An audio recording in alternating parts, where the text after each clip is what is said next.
Hi hello నమస్తే welcome back to our channel Varadavani యాప్ వాడు ఆగేలా లేడు గురు. So guys welcome back to our channel. ఎవరైనా సబ్స్క్రైబ్ చేసుకోబోయి ఉంటే please do subscribe. Video like చేయండి, ఎండ్ వరకు చూడండి.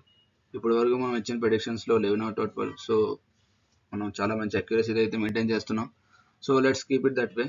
And starting with the video, Mumbai versus KKR match review అయితే చూద్దాం. ముంబై టాస్ గెలిచి బౌలింగ్ అయితే ఎంచుకున్నారు. So they got good start in the power play. Boult first ఓవర్లోనే వికెట్ తీశాడు, నారాయణ బౌల్ చేశాడు. సో సెకండ్ ఓవర్లో దీపక్ చార్ దాన్ని కంటిన్యూ చేశాడు. డికాక్ వికెట్ అయితే దీపక్ చార్ వికెట్ స్టార్ట్ చేశాడు. అండ్ తర్వాత రఘువంశీ అండ్ రహానే మధ్యలో చిన్న కౌంటర్ అటాకింగ్ పార్ట్నర్షిప్ అయితే వచ్చింది. కాకపోతే డెబ్యూ చేస్తున్న అశ్విని కుమార్ ఫస్ట్ బాల్తో రహానే వికెట్ అయితే తీశాడు. సో తర్వాత వచ్చిన Venkatesh Iyer, the most expensive by of KKR, మంచి నుంచి పెద్ద పెర్ఫార్మెన్స్ అయితే రాలేదు. సో దీపక్ చర్ వేసిన షార్ప్ బౌన్సర్కి అవుట్ అయ్యాడు. సో ఎక్కడ కేకేఆర్ ఇన్నింగ్స్ సెటిల్ అయినట్టయితే కనిపించలేదు. రఘువంశీ 26 రన్తో టాప్ స్కోరర్గా ఉన్నాడు. అండ్ లాస్ట్లో రమన్దీప్ 2 సిక్సెస్ కొట్టి 22 రన్స్ అయితే కొట్టాడు. సో ఫైనల్లీ కేకేఆర్ 16 ఓవర్స్కి 116 చదివించారు. అండ్ దానికి రిప్లేగా ముంబై దాన్ని 12.5 అవర్స్లో చేశారు. రికిల్టన్ 41 బాల్స్లో 62 రన్స్ టాప్ స్కోరర్గా నిలిచాడు. తను నారాయణకి కానీ మంచి సిక్స్లు అయితే కొట్టాడు. స్టార్టింగ్లో హర్షిత్ రాణా, రోహిత్ శర్మకి అగేన్స్ట్గా చాలా మంచి స్పెల్ అయితే వేసాడు. బాల్ని టూ సైడ్స్ కూడా స్వింగ్ చేశాడు. రోహిత్ శర్మ మళ్ళీ యాజ్ యూజువల్ స్ట్రగుల్ అయితే అయ్యాడు, power play దాటలేదు.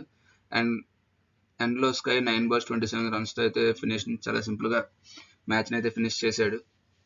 So top performance వచ్చేసరికి ఈరోజు రికిల్టన్ 62 of 41 balls చేశాడు.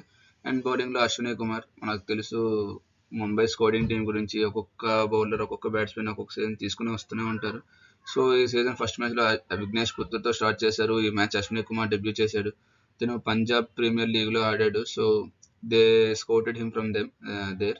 సో అశ్విని కుమార్ అయితే player of the match, debut మ్యాచ్లో ప్లేయర్ ఆఫ్ ద మ్యాచ్ వచ్చాడు. అండ్ తను వేసిన ఫస్ట్ బాల్ తోటి వికెట్ అయితే స్టార్ట్ చేశాడు. సో ముంబై ఇండియన్స్ బోని అయితే కొట్టింది.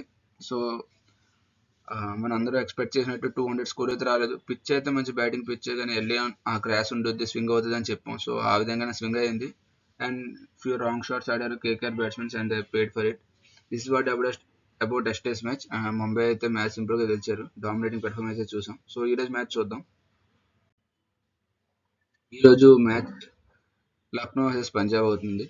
సో వెన్యూ వచ్చేసరికి ఎకానా స్టేడియం లక్నో ఉంటుంది. సో 7:30 స్టార్ట్ అవుతుంది. ఇదే ఫస్ట్ మ్యాచ్ ఎకానా స్టేడియంలో ఈ సీజన్కి. సో వికెట్ ఎలా ఉంటుందని చెప్పి ప్రెడిక్ట్ చేయడం కొద్దిగా కష్టమే. జనరల్గా లక్నోలో మనకి స్పిన్ ఫ్రెండ్లీ ఉంటుంది, కొద్దిగా బ్యాటింగ్కి కష్టం అవుతుంది. అంటే ఇన్ జనరల్ ఇండియాలో పిచ్చెస్ అన్నీ మీకు గ్రౌండ్స్ స్మాల్ డైమెన్షన్స్ ఉంటాయి, కానీ ఎకానా స్టేడియం కొద్దిగా డైమెన్షన్ పెద్దగా ఉంటుంది. So spinners will come in to play. అంటే ఆ పెద్ద షాట్స్కి వెళ్ళినాడు మిస్ అయితే ఖచ్చితంగా డీప్లో క్యాచ్ అవుట్ అయితే అవుతారు. So it will be two paced. Win toss ఖచ్చితంగా చూసుకోలే. బ్యాటింగ్కి మంచి రికార్డ్ అయితే ఉంది, కానీ ఇన్ జనరల్ కెప్టెన్స్ అయితే బౌలింగ్తో వెళ్తారు. అండ్ హెడ్ టు హెడ్ వచ్చేసరికి ఎల్ఎస్జీ త్రీ మ్యాచెస్ గెలిస్తే పంజాబ్ ఓన్లీ 1 మ్యాచే గెలిచారు. సో ఇది వెన్యూ స్టాట్స్. ప్రాబుల్ 12 చూద్దాం. ప్రాబుల్ 12 లక్నోది మ్యాక్సిమం లాస్ట్ మ్యాచ్ ఎస్ఆర్ఎస్ని బీట్ చేశారు. సో ఆ టీమే కొనసాగించవచ్చు. మేబీ 1 చేంజ్ ఉండొచ్చు. అబ్దుల్ సమాద్ ప్లేస్లో షబాజ్ అహ్మద్ తేవచ్చు, ఎందుకంటే పంజాబ్ బ్యాటింగ్లో రైట్ హ్యాండర్స్ ఎక్కువ ఉన్నారు. సో ఎక్కడైనా స్టేడియం కొద్దిగా స్పిన్కి కూడా సహకరిస్తుంది కాబట్టి షాబాజ్ నవాజ్ని ట్రై చేయొచ్చు. And this is about 12 of Lucknow.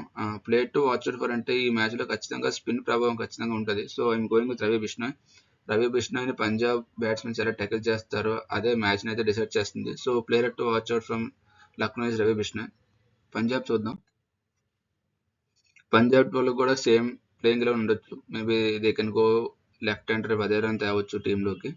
ఆర్ఎల్స్ పేస్ మీకు కొద్దిగా కావాలి అంటే లక్నో బ్యాటింగ్ మంచి ఫామ్లో ఉన్నారు కాబట్టి ఆ పేస్తో కొట్టాలంటే ఖచ్చితంగా ఉమర్జియా ప్లేస్లో ఫెర్గుసన్ ట్రై చేయొచ్చు. And Vijay Kumar Vyshak last match చూసాం, చాలా మంచి పెర్ఫార్మెన్స్ ఇచ్చాడు. కాకపోతే ఈ పిచ్ స్పిన్ కొద్దిగా సహకరిస్తుంది కాబట్టి మేబీ హర్ప్రీత్ బ్రౌన్ ట్రై చేయొచ్చు. కాకపోతే మనకి లక్నోలో బ్యాటింగ్ అందరూ లెఫ్ట్ హ్యాండ్ ఉన్నారు కాబట్టి they can still go with Vyshak. And first మ్యాచ్లో చహల్ నుంచి అయితే అనుకున్నంత పెర్ఫార్మెన్స్ అయితే రాలేదు. So they will expect him to click today. And Iyer మంచి ఫామ్లో ఉన్నాడు. They will hope he continues that form. So probable 12 changes అయితే ఉండకపోవచ్చు. మేబీ దట్ 1 చేంజ్ అమర్జీ ప్లేస్లో ఫెర్గుసన్ రావచ్చు. up to team management. And player to watch it from Kings is, I think I'll go with Chahal. ఈరోజు Chahal performance బట్టి KKR result అనేది మన Punjab result అయితే ఉంటుంది. సో చహల్ ఆ ఫ్లైట్ పురాన్ గా మంచి రికార్డ్ అయితే లేదు. పురాన్ చహల్ని చాలాసార్లు టేక్ డౌన్ చేశాడు. హౌ విల్ కమ్ బ్యాక్ అనేది చూడాలి. So this is about Punjab 11. Battles to watch for చూస్తే ఖచ్చితంగా చహల్ వర్సెస్ పురాన్. పురాన్కి ఉన్న చహల్కి మిడిల్ ఓవర్స్లో బ్యాట్లు అనేది మంచి బ్యాట్లు అవుతుంది. ఇటు side Maxwell and Ravi Bishnoi. ఆ రవి బిష్నాయ్ని మ్యాక్స్వెల్ టేక్ డౌన్ చేస్తాడు. మనకు తెలిసి మ్యాక్స్వెల్ ఫస్ట్ బాల్ నుంచే చాలా అన్ఆర్థడాక్స్ షాట్స్ అయితే ఆడుతుంటాడు, అన్ప్రెడిక్టబుల్గా ఉంటాడు. So how he takes on Ravi Bishnoi will decide the match. And Iyer form ఎలా ఉంటుంది అనేది కూడా చూడాలి. షర్దుల్ ఠాకూర్ పవర్ ప్లేలో ఇప్పటివరకు మంచి వికెట్స్ అయితే తీశాడు. ఈరోజు ప్రదీప్ సిమ్రాన్ అండ్ ప్రియాంక్ ఆర్యా షర్దుల్ ఠాకూర్ ఎలా ఆడతారో కూడా చూడాలి. So this is about battles to watch out for. Prediction చూద్దాం. ఈరోజు ప్రిడిక్షన్ వచ్చేసరికి Punjab is Lucknow. Lucknow last match గెలిచి వచ్చారు ఎస్ఆర్హెచ్ మీద. మంచి ఫామ్లో అయితే ఉన్నారు. వాళ్ళ బ్యాటింగ్ పురాన్ మ్యాచ్ మంచి ఫామ్లో ఉన్నారు. సో పంత్ ఒక్కడే ఫామ్లో లేడు. They bank on Pant to come back ఉంటే ఫామ్. సో బౌలింగ్ విషయానికి వస్తే షార్దుల్ పవర్ ప్లేలో వికెట్స్ తీస్తున్నాడు.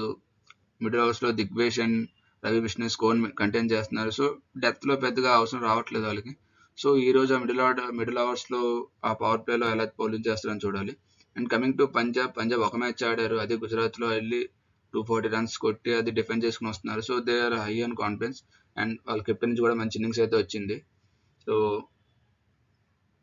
రెండు టీమ్స్ కూడా ఆన్ పేపర్ స్ట్రాంగ్గానే కనిపిస్తున్నాయి. అండ్ కంపేరింగ్ బౌలింగ్ స్టైల్ చూస్తే మేబీ లక్నో కంటే పంజాబ్ బౌలింగ్ కొద్దిగా స్ట్రాంగ్ కనిపిస్తుంది. అంటే ఆ లక్నో బ్యాట్స్మెన్స్ని పంజాబ్ బౌలింగ్ ఆపగలదని అనిపిస్తుంది. So I'm going with Punjab. ఈరోజు మ్యాచ్ పంజాబ్ గెలిచింది అనుకుంటున్నాను. So this is about today. ఇప్పటి వరకు వీడియో ఎవరైనా చూస్తుంటే ప్లీజ్ డూ సబ్స్క్రైబ్, లైక్ చేయండి. మీరు ఎవరు గెలుస్తుంది అనుకుంటున్నారు కామెంట్ కూడా చేయండి. So that's it guys, thank you, bye.